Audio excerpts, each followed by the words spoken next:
எட்டில் ஆரம்பமாகும் வாழ்க்கை.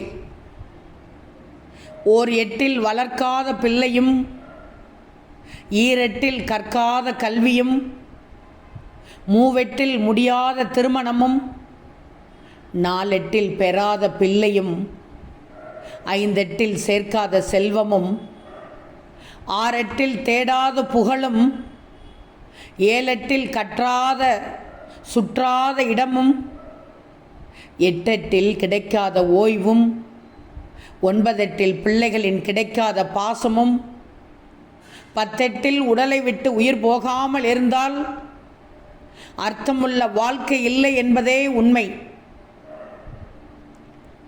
தங்கமே, எட்டில் வாழ்க்கையை சரியாக நிர்ணயித்தால் 80இல் வாழ்க்கையின் அர்த்தத்தை சொல்லி காண்பிக்கும்.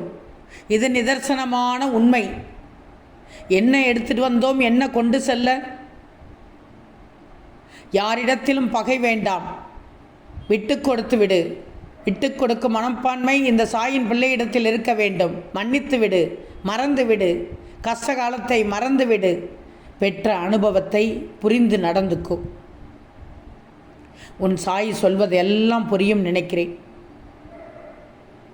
எங்கு ஆரம்பித்ததோ அந்த வாழ்க்கை அங்கே திரும்ப போய் சேர்ந்துவிடும், முடிந்துவிடும். இதனிடையில் எத்தனை பிரச்சனைகள், எத்தனை துன்பங்கள், கஷ்டங்கள் ஒரு நாளும் கடப்பது ஒரு யுகமாக ஒவ்வொருவருக்கும் ஓடிக்கொண்டிருக்கிறது. ஏதாவது ஒரு விதத்தில் நல்லதை நினைத்து நல்ல மனதோடு நல்ல விதை விதைத்து வாழ வேண்டும்.